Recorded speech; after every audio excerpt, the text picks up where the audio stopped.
Bonjour à toutes et à tous. J'ai le plaisir de vous retrouver aujourd'hui pour une nouvelle vidéo sur le chemin de vie 9 et le karma, enfin, en relation avec le karma.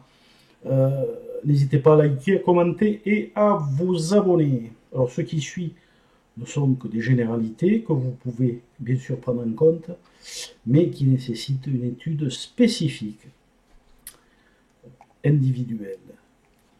Donc pour en savoir plus. L'évolution par rapport au chemin de vie 9 dans le cycle karmique, donc se fait dans le temps, un temps très long, parsemé de nombreuses existences. Donc une leçon à apprendre peut demander beaucoup de vie pour l'assimiler et la comprendre. Rome ne s'est pas faite en 9 jours. Donc, il est donc logique que de nombreuses incarnations soient nécessaires, car nous avons en principe plusieurs leçons à apprendre, représentées par les 9 domaines numérologiques de 1 à 9. Il faut aussi savoir qu'il n'y a pas de régression dans l'évolution de la roue karmique et que nous évoluons plus ou moins vite suivant ce que nous sommes. Des centaines, voire des milliers de vies seront nécessaires pour cela. Pour le voyageur ou le marcheur qui se trouve sur une route ou un chemin de vie à valeur 9, cela indique et clôture la 9e étape initiatique, donc au sein du 3e ternaire d'évolution karmique. 9e étape karmique qui aboutit, donc qui clôture d'une part les 9 chemins de vie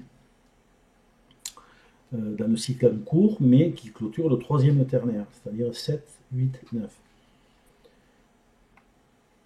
En effet, votre chemin de vie antérieur était donc dans le chemin de vie 8.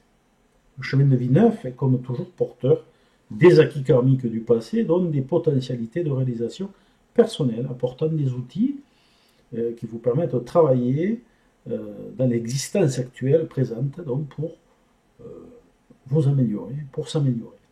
Je ne donnerai ici que quelques caractéristiques du 9 au niveau du chemin. Je vous invite à aller visionner mes autres vidéos sur le sujet et sur le nombre 9 pour en savoir plus. Pour bien vivre ce chemin de vie et cette initiation 9, il est demandé d'avoir des qualités humaines, de compréhension développée, d'empathie et un idéal à suivre. Si vous possédez ces prérequis, alors c'est que vous avez appris cette leçon au cours de vos vies antérieures et vous saurez aborder donc avec justesse les opportunités qui se présenteront à vous dans cette incarnation. Dans le cas d'un déséquilibre au niveau de l'énergie du 9, en trop ou en insuffisance, vous devrez faire des efforts supplémentaires pour rééquilibrer cette énergie.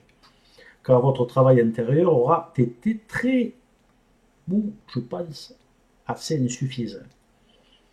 Le manque total de 9 dans votre thème en insuffisance ou en excès pose toujours des problèmes au niveau du potentiel de cette énergie, parfois au niveau d'une forte émotivité, d'un manque de considération pour les autres, voire les deux, suivant le cas. L'insuffisance ou la surabondance indique toujours un déséquilibre dans les énergies. Il faut évidemment toujours nuancer cela avec les autres vibrations de votre thème numérologique de naissance. Le 9 manquant dans la grille d'inclusion est toujours significatif, de problèmes à résoudre et d'un potentiel à rééquilibrer au niveau de ce 9. Que se passe-t-il alors quand l'énergie du 9 est en défaut au niveau du chemin de vie?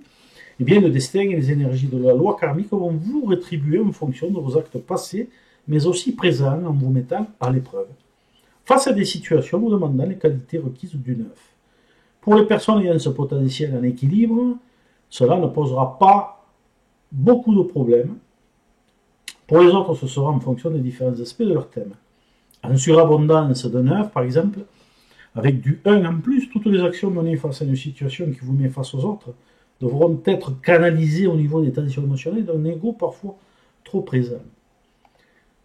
Pour celles et ceux qui ont du mal à canaliser ce surplus émotionnel et qui n'arrivent pas à y faire face, alors le destin vous demandera d'être le plus ouvert possible aux énergies extérieures, tout en essayant de canaliser ces tensions. Il n'y a qu'à ce prix, les efforts constants que vous arriverez donc à rééquilibrer ce potentiel et donc vos énergies karmiques, ce qui atténuera considérablement les effets négatifs et permettra dans certains cas d'annuler ce karma.